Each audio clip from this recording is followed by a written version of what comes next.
You know what's interesting about people with extremely high IQs? They rarely look the way we expect them to. Most people picture someone with a very high IQ as obviously impressive, constantly confident, solving problems out loud, making sure the room is aware of their intelligence. But psychology research consistently tells a very different story.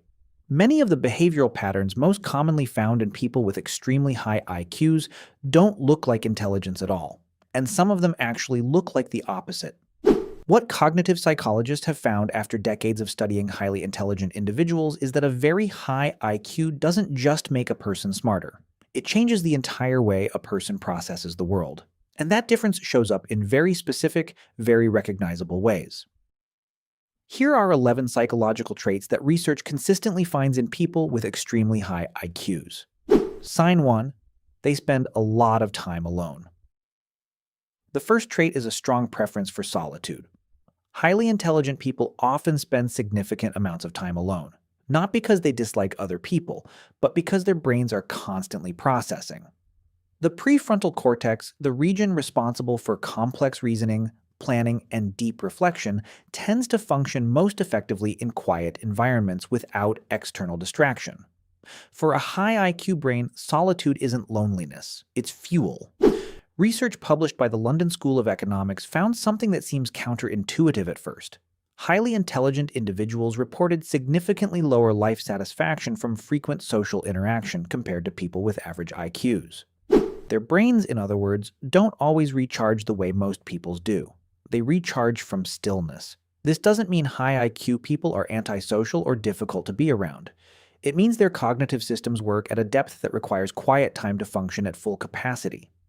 Social interaction is engaging, but it's also cognitively expensive for a brain that's always analyzing every layer of what's happening in a room. Sign 2. Their minds never fully switch off. The second trait is a mind that never truly quiets down. People with very high IQs frequently report that their thinking doesn't stop. Not during rest, not late at night, not during activities that most people find relaxing. There's always a background process running. Turning over a problem, revisiting a conversation, building a theory, running mental simulations for things that haven't happened yet. Psychologist Kazimierz Dabrowski studied this extensively in gifted individuals and described it through his theory of overexcitabilities. He found that highly intelligent people experience what he called psychomotor overexcitability, a restless, internal energy that expresses itself mentally rather than physically. A drive to think that doesn't have a natural off switch. Neuroscientist Rex Young's research at the University of New Mexico found that higher intelligence is associated with richer connectivity between distant regions of the brain, not just faster processing in isolated areas. The highly intelligent brain doesn't just think more quickly, it makes connections across a much larger network of ideas simultaneously, all the time. That constant connectivity is what makes rest difficult. The brain isn't malfunctioning. It's doing exactly what it was built to do. Sign 3. They feel things more deeply than they show. The third trait is one that surprises people the most when they encounter it in the research. There's a widespread assumption that high intelligence comes with emotional detachment, the cold, rational thinker who lives entirely in the mind. But psychology research directly contradicts this picture. People with significantly elevated IQs actually tend to feel things with greater intensity than average, not less.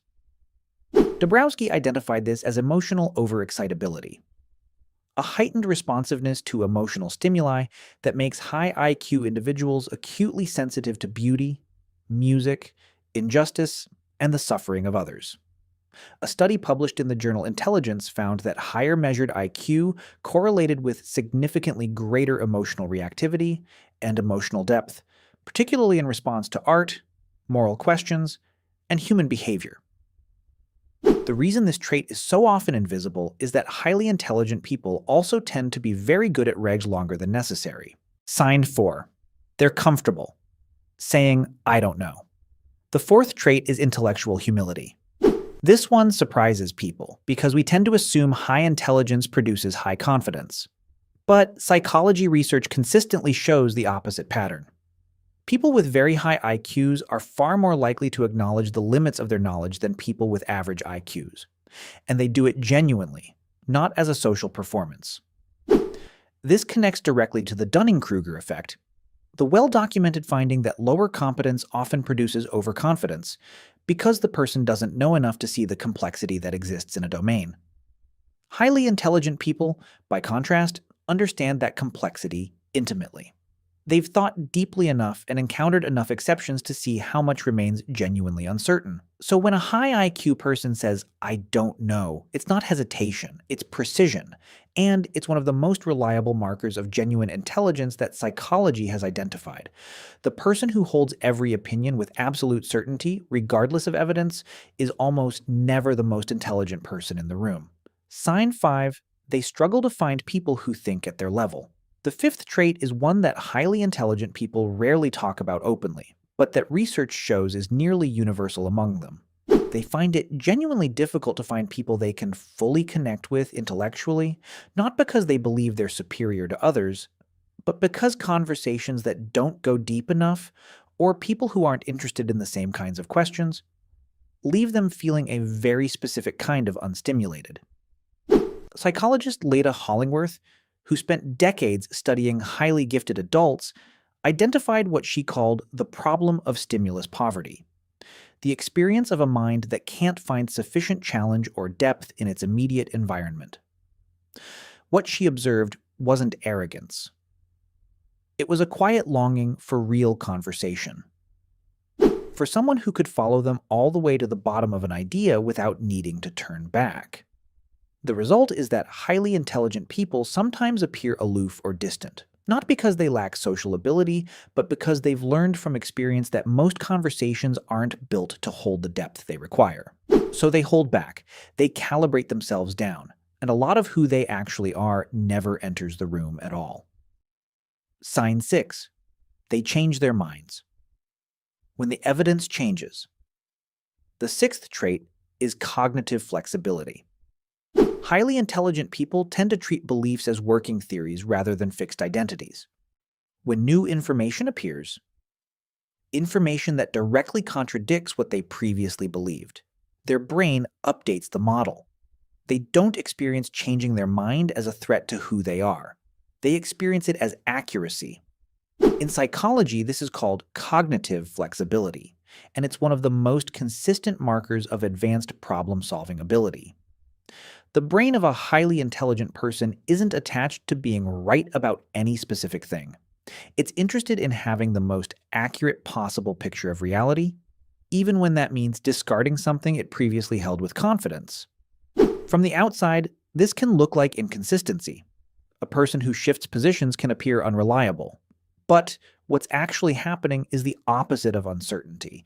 It's a mind running a continuous, honest update process. The people who never change their minds, regardless of new evidence, are almost never the most intelligent people in the room. Sign 7. They observe far more than they say. The seventh trait is a preference for observation over expression. In conversations and group settings, highly intelligent people often default to watching before speaking. They listen to what isn't being said as much as to what is. They pick up on the patterns in social dynamics, who defers to whom, where the real tension is, what the conversation is actually about beneath the surface level, before they contribute anything. Research on social intelligence and general cognitive ability consistently shows that higher IQ correlates with greater accuracy in reading social cues and emotional signals. But it also means high IQ individuals often need more time to process what they're observing before they respond. They're not slower thinkers. They're gathering more data first. This creates a frustrating and common misread. The quiet, observing person is frequently assumed to have the least to contribute. In reality, they're often the one with the most complete picture of what's actually happening. Sign 8, they procrastinate hardest on the work that matters most. The eighth trait is one that highly intelligent people often find deeply confusing about themselves. The projects with the most personal meaning, the work with the greatest potential, are frequently the hardest to begin. Smaller, lower-stakes tasks get done with ease. The work that could genuinely represent their full capability seems to live permanently at the edge of starting. Researchers studying high cognitive ability individuals found that this pattern isn't laziness. It's a form of what they called complexity awareness. Before beginning a significant piece of work, a high IQ brain comprehends the full scope of what excellent would require. Every flaw the finished product might contain, every way it could fall short of the standard the mind can already clearly see. Psychologist Carol Dweck's research identified this as particularly common in gifted individuals. A fear not of failure exactly, but of the gap between internal vision and external output. The procrastination isn't an absence of care. It's the presence of too much of it. The work that never starts is almost always the work that matters the most. Sign 9. They get bored. Faster than almost anyone around them. The ninth trait is a low tolerance for repetition and a constant need for novelty. Highly intelligent people tend to habituate quickly, meaning they need more novel input to maintain the same level of engagement that most people get from familiar routines. Not just in obvious situations like slow meetings or repetitive tasks. At a neurological level, the stimulus that satisfied yesterday doesn't satisfy at the same level today.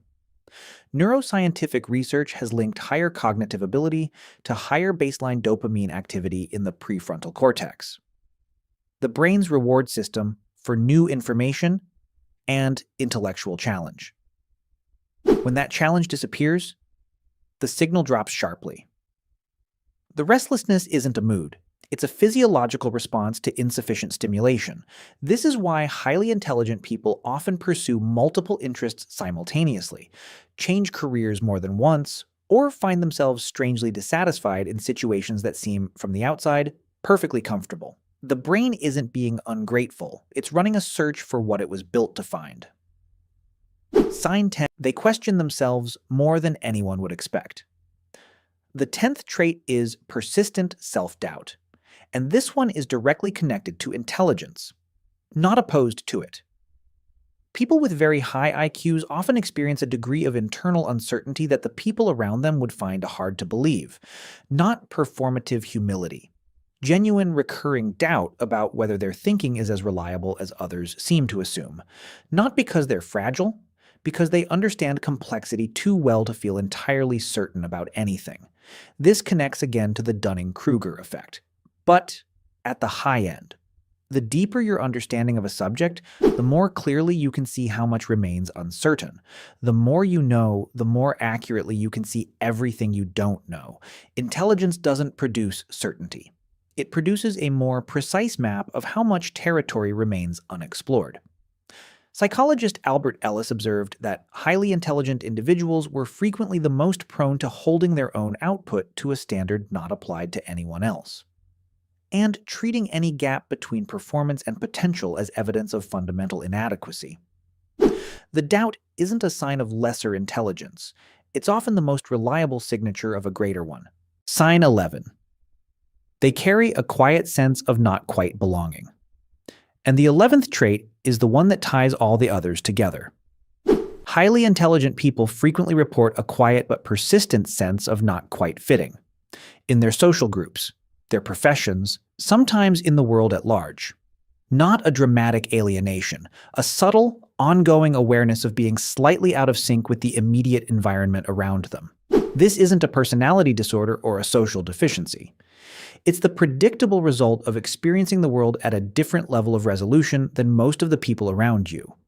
When your brain processes more, connects more, feels more intensely, and requires more depth than the environment consistently offers, a mild sense of displacement is almost inevitable. Not because something went wrong, but because something works differently. Psychologist Mihaly Csikszentmihalyi, whose decades of research on creativity and exceptional minds remain among the most important in cognitive psychology, found that individuals with the greatest intellectual capacity almost universally described their inner lives as the most complex, the most difficult to explain, and the hardest to share. Not because they were uniquely suffering, but because they were experiencing life at a level of detail that most people around them weren't. And living at that resolution changes what you notice, what you need, and what ordinary life is capable of giving you. What's interesting about all 12 of these traits is how consistently they're misread. The person who needs solitude looks antisocial. The one whose mind never stops looks anxious.